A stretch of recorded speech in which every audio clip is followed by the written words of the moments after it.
말씀의 제목은 그리스도인의 자기 인식입니다. 그리스도인의 자기 인식. 이제 기나긴 로마서의 본론부가 끝이 났습니다. 이제 오늘부터 우리 이제 마지막 장까지는요, 로마서의 결론에 해당되는 부분이에요. 여느 편지 형식의 글이 다 그러하듯이 마지막은 특별한 어떤 당부라든지 아니면 평안을 기원한다든지 아니면 기도를 요청한다든지 어떤 이런 인사말들이 주로 들어가 있습니다. 오늘 본문의 경우에는 이방인의 사도로서 자신의 역할, 그리고 자신이 이러한 이야기들을 하는 어떤 근거, 이런 것에 대해서 사도 바울이 다시금 자기 자신의 역할을 이 로마 교회 사람들한테 소개하는, 재확인시키는 어떤 그러한 내용이라고 볼 수가 있습니다. 여기서 우린 다시 한번 사도 바울이 스스로를 어떻게 인식하고 있었는가, 자기 자신의 역할, 그리고 자기 자신의 어떤 정체성에 대해서 사도 바울은 과연 어떻게 인식을 하고 있었는가, 그것을 우리가 본문을 통해서 깨닫게 됩니다.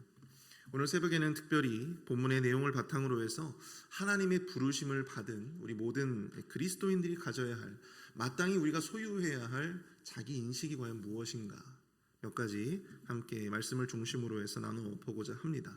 첫 번째로는 그리스도인은요, 격려하는 사람이어야 한다라고 하는 것입니다. 그리스도인은 격려하는 사람입니다.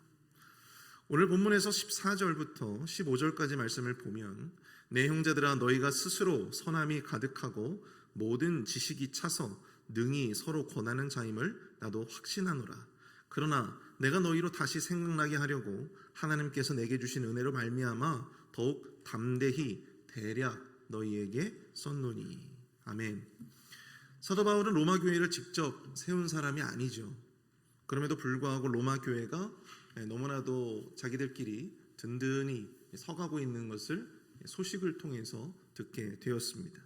하지만 로마 교회는요, 아무래도 이제 지도자가 그렇게 변변치 않다 보니까 복음의 기초가 늘 부족했다라고 하는 것이죠.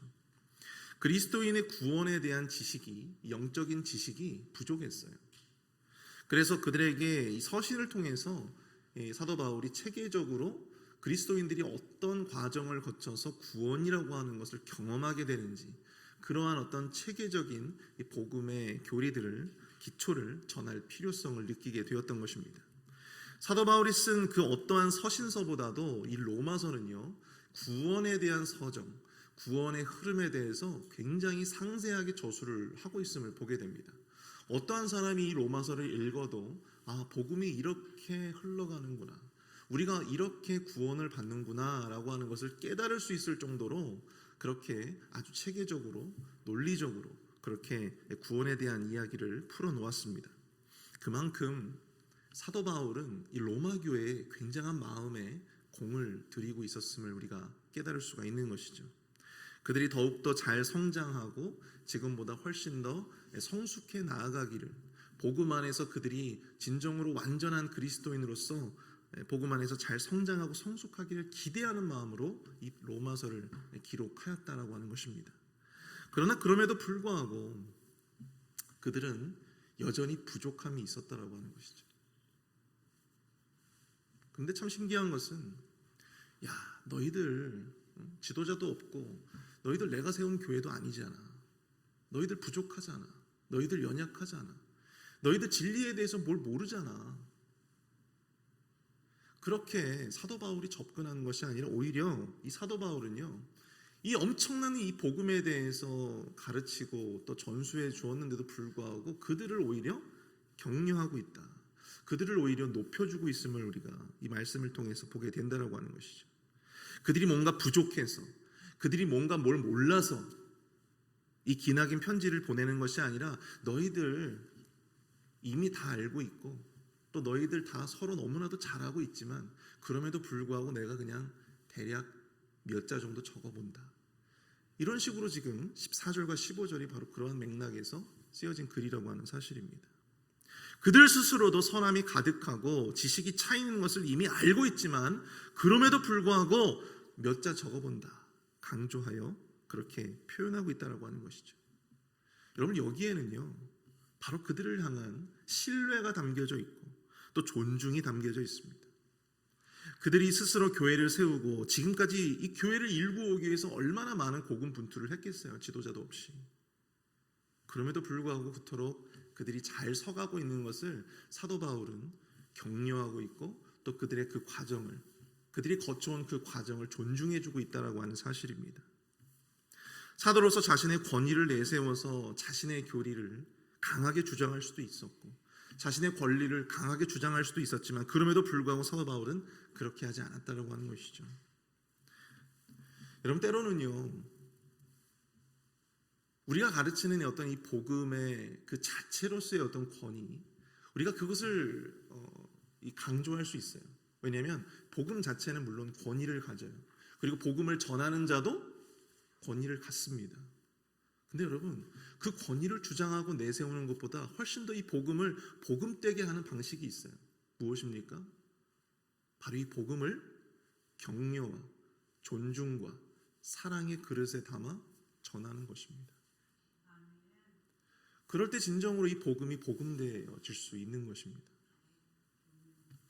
여러분, 스승과 제자 간에, 스승이 제자에게 복음을 가르치는, 또 우리 그리스도인과 또한 불신자 간에 복음을 전하고 받는 어떤 그러한 과정 속에서도 그 복음을 정말 효과적으로 전하기 위해서는요, 먼저 뭐가 열려야 돼요? 마음이 열려야 돼요. 마음이 열려야 됩니다. 그 마음을 열게 하는데 가장 효과적인 것이 무엇입니까? 바로 격려와 존중이에요. 여러분, 우리가 아무리 복음을 전한다고 해도 제가 여러분들에게 굉장히 무례하게 행하면서 그렇게 복음을 전한다면 이 복음이 아무리 좋아도 여러분들 그 복음을 듣고 싶으시겠습니까? 그럴 수 없잖아요. 우리가 누군가에게 복음을 전할 때 마찬가지예요. 우리가 누군가에게 복음을 전할 때도 우리가 무례하지 않고 우리의 권위를 주장하지 않고 우리의 힘을 주장하지 않고 내 이름을 주장하지 않고 진정으로 내가 존중할 수 있는, 또한 내가 사랑하는, 격려하는 그러한 그릇에 담아서 이 복음을 전할 때 그때 비로소 복음이 진정으로 복음다워질 수 있고 또 훨씬 더 큰 결실을 거둘 수 있다라고 하는 사실입니다. 사도 바울은 그 누구보다도 자신을 낮추고 또 로마 교회 교인들을 높였던 사람이었습니다. 그리고 그들을 격려하고 있어요.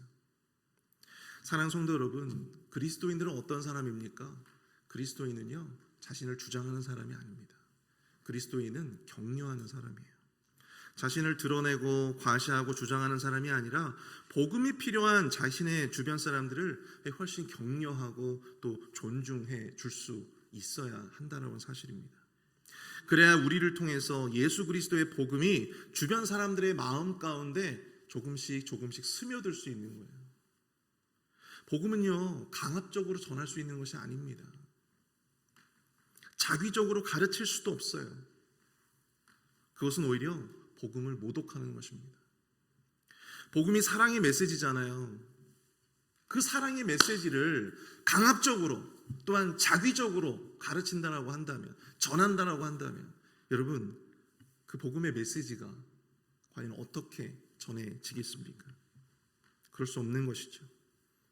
복음이라고 하는 그 메시지의 본질답게, 그 본질답게 사랑과 존중과 격려의 그릇에 담겨져야 하는 것입니다. 그래야 복음에 합당한 전달이 이루어질 수 있는 거예요. 왜 우리 부부는 신앙생활을 참 잘하고 믿음이 참 좋은데 왜 우리 자식들은 교회도 안 다니고 우리 자식들은 그렇게 믿음 생활을 안 할까? 왜 나는 주변 사람들에게 열심히 전도한다고 나름 공을 들여서 열심히 하는데 그럼에도 불구하고 왜 나는 결실이 없을까? 배우자를 전도하기 위해 그토록 노력하고 기도했는데 왜 나는 아무런 반응이 없을까?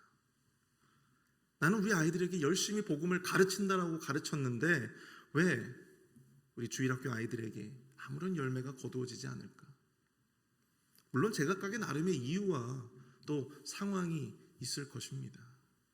그러나 이제부터라도 우리가 전하고 가르치는 우리가 가진 바로 이 복음이라고 하는 것을 여러분 우리가 조금 다른 그릇에 담아보면 어떨까 이런 생각을 가져봅니다.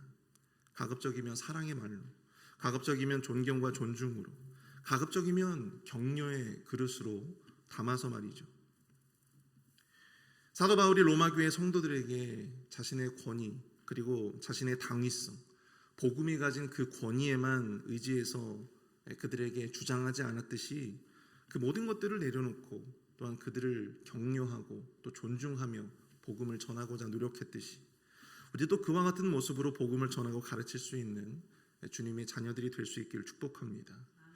그럴 때 하나님이 부어주실 그 복음을 통한 은혜의 결실이 여러분들 우리의 그 모든 상황 가운데 역사하여 주실 줄로 믿습니다. 두 번째는요, 그리스도인은 거시적 신앙의 소유자다라고 하는 것입니다. 거시적 신앙의 소유자. 오늘 보면 16절을 보시면 이 은혜는 곧 나로 이방인을 위하여 그리스도 예수의 일꾼이 되어 하나님의 복음의 제사장 직분을 하게 하사 이방인을 제물로 드리는 것이 성령 안에서 거룩하게 되어 받으실 만하게 하려 하심이라 말씀하고 있습니다. 사도 바울은 자신을 이방인을 위한 그리스도의 일꾼으로 다시 한번 소개하고 있습니다. 자신이 이방인의 일꾼이기 때문에 이방인 교회인 너희들에게 내가 이런 이야기를 할 수 있는 것이다 라고 하는 것이죠. 게다가 자신을 하나님의 복음을 위한 제사장이라고 소개를 하고 있어요. 우리가 다 알다시피 여러분들 제사장은 그냥 제사를 드리는 사람들이 아니잖아요. 뭐가 필요해요? 제사를 위해서는 제물이 필요하죠. 제물이 필요합니다. 바로 이방인을 하나님께 제물을 드리는, 이방인을 하나님께 제물로 드리는 그러한 제사장으로 소개하고 있다라고 하는 것입니다. 여기서 이방인을 제물로 바친다, 제물로 드린다, 이 표현은 과연 무엇을 의미하는 것일까요? 여러분들 제물은 흠이 있어야 됩니까? 없어야 됩니까? 제물은 여러분들 흠이 없어야 돼요.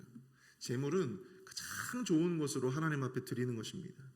이방인을 제물로 드린다라고 하는 것은요, 복음이라고 하는 것을 통해서 하나님 밖에 있었던 죄 많았던 그런 이방인들을 흠없는 하나님의 자녀로, 흠없는 하나님의 자녀로 하나님 앞에 올려드리겠다라고 하는 그러한 의미를 담고 있는 것입니다.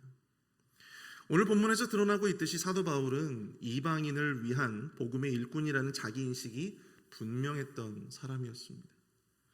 그런데 복음을 전하는 것이라면 정말 이 물불 안 가리고 덤벼들 것만 같았던 그도 이 나름대로 이 복음을 전할 때 있어서 나름의 원칙이 있었다고 하는 사실이죠. 그 원칙이 과연 무엇입니까? 우리 20절을 볼까요? 20절.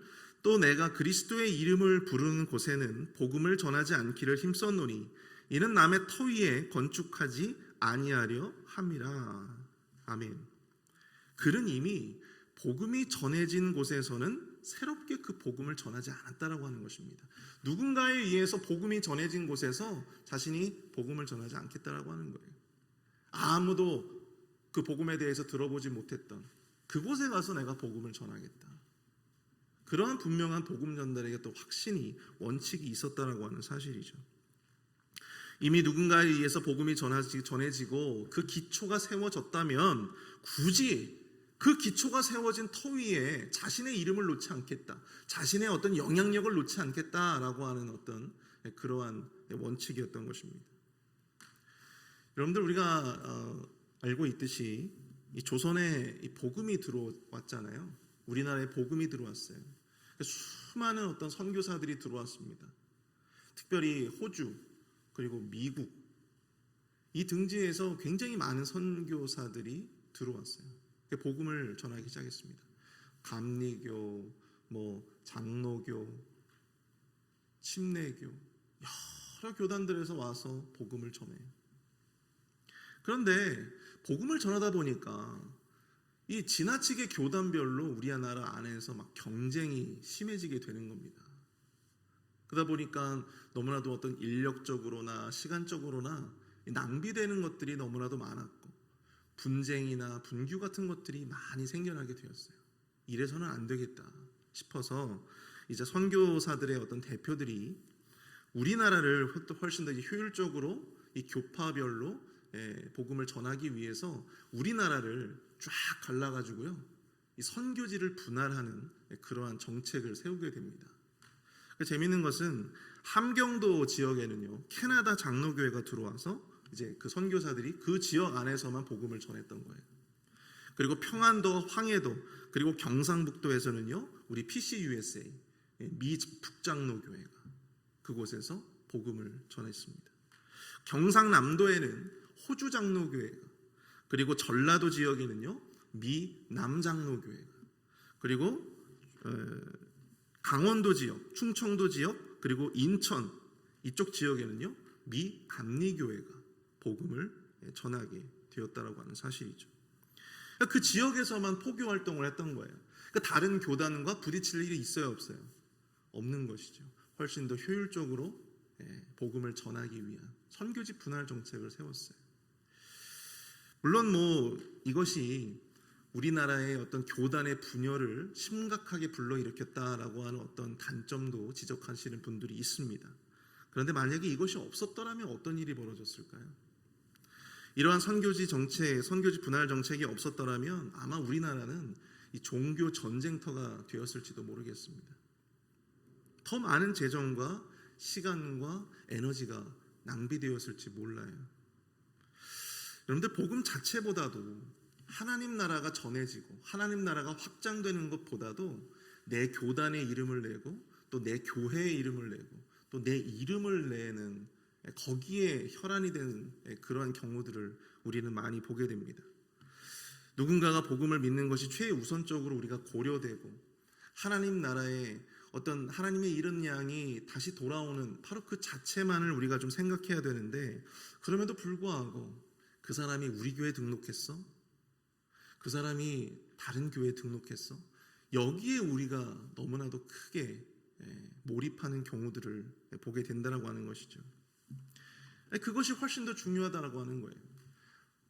아무리 이 페이필 지역에 이 그리스도를 믿는, 복음을 믿는 그리스도인들이 많아져도 우리 교회가 부흥이 안 된다라고 하면 그거 다 아무 의미 없어 라고 생각하는 그러한 사람들이 분명히 있습니다. 여러분들, 이들의 문제가 무엇인지 아십니까? 바로 복음의 일부만을 보고 이 전체를 바라보지 못하는, 복음의 거시성을 갖지 못한 사람들입니다. 복음 전파로 인해서 교회가 늘고 그리스도인의 숫자가 늘어간다면 하나님 나라의 관점에서 큰 틀에서 보면 너무나도 좋은 일입니다. 그런데 우리의 좁은 소견에 교회가 늘고 그리스도인의 숫자가 늘어가는 문제보다도 우리 교회의 문제, 또한 우리 교회의 성도들이 더 늘어가는 것, 이것을 훨씬 더 중요한 가치로, 하나님 나라가 확장되어 가는 것보다도 그것을 더 중요한 가치로 두는 경우들이 있다라고 하는 것이죠.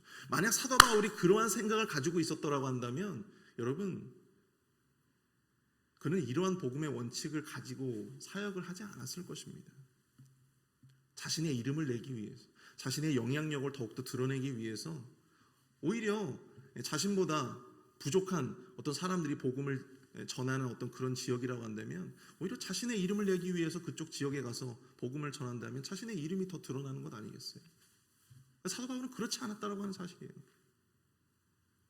빌립보서에 보게 되면 여러분, 사도 바울이 감옥에 갇히는 그 순간에도 어떠한 사람들은 사도 바울을 견제하고 또 사도 바울의 어떤 그 영향력을 지우기 위해서 경쟁적으로 전도를 했던 그러한 사람들도 있었습니다.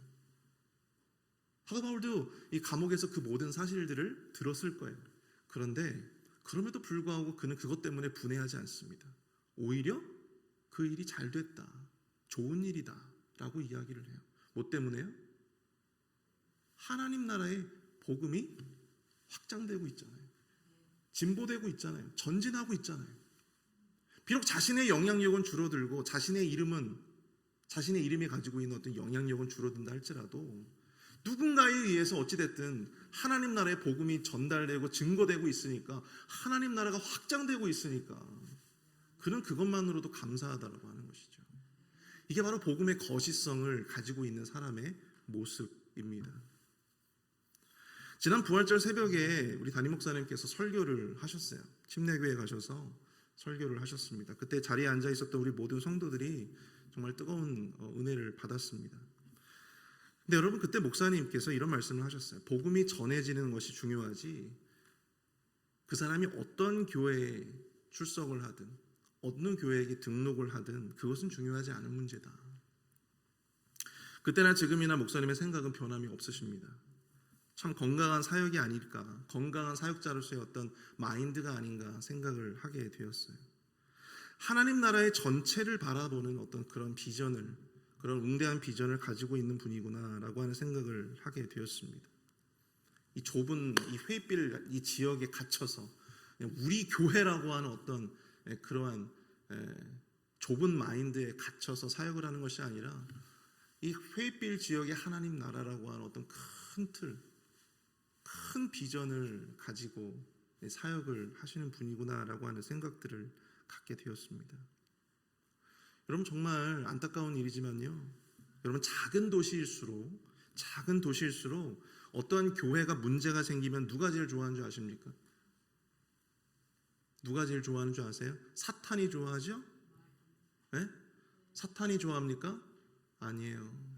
여러분 사탄도 바쁩니다.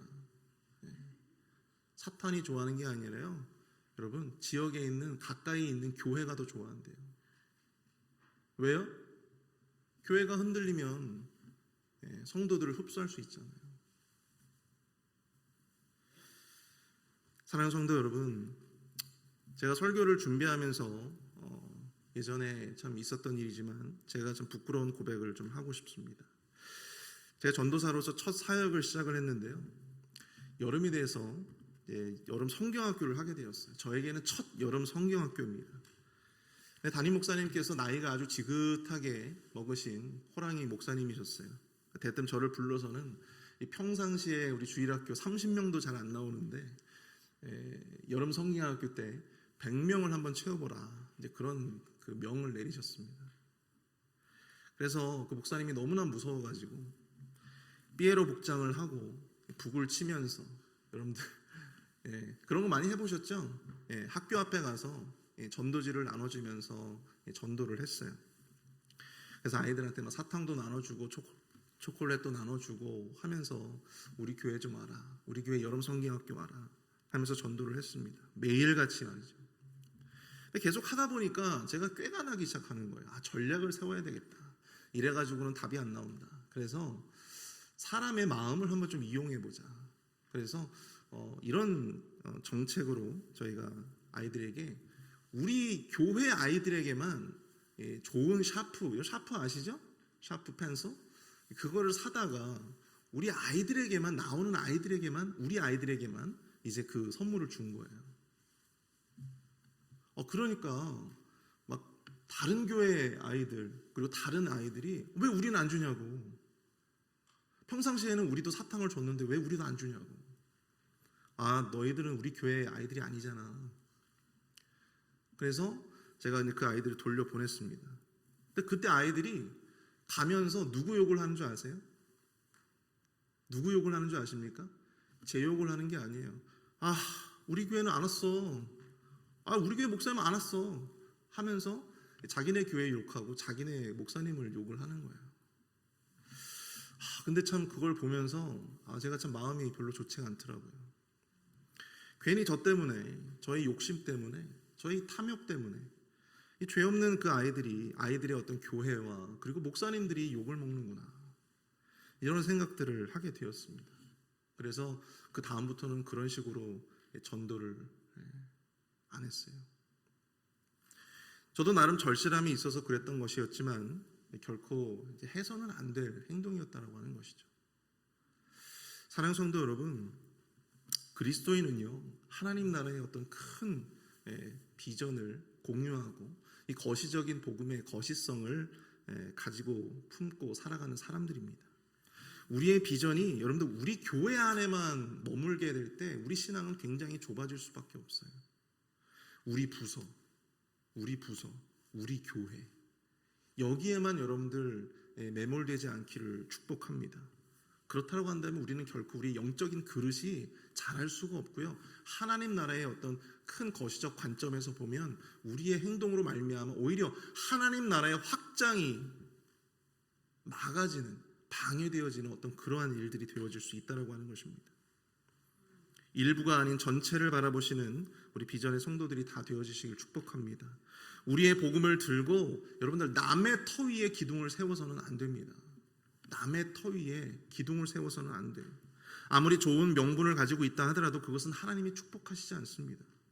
우리 교회를 사랑하는 마음은 좋아요. 그러나 우리 교회를 자랑스러워하는 것은 너무나도 귀한 마음입니다.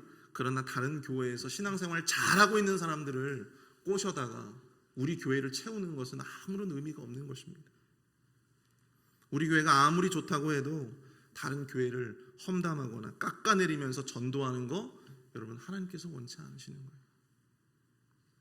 복음을 듣지 못한 자들, 교회에 대해서 알지 못하는 사람들, 그런 사람들에게 복음을 전하고 하나님 나라의 일부가 아닌 전체를 바라보는 거시성을 가지며 신앙생활 하시는 저 여러분 될 수 있기를 축복합니다. 우리 함께 기도하길 원합니다. 우리 오늘 말씀을 생각하시면서 함께 좀 기도했으면 좋겠는데요. 주님, 우리가 격려의 사람이 되어지게 하여 주시옵소서. 복음을 전하고 가르치는 주님의 자녀들이 격려와 존중 그리고 사랑으로 복음을 더욱더 복음되게 할 수 있게 하여 주시옵소서. 풍성한 결실을 허락하여 주시옵소서. 간절히 기도합니다. 우리가 우리 안에 갇혀 복음의 거시성을 놓치지 않게 하옵소서. 우리 것, 우리 부서, 우리 교회만 갇혀 생각하지 않게 하여 주시고 하나님 나라의 큰 비전을 소유할 수 있도록 인도해 달라고 우리 시간 함께 마음을 모아 합심해서 함께 기도하도록 하겠습니다.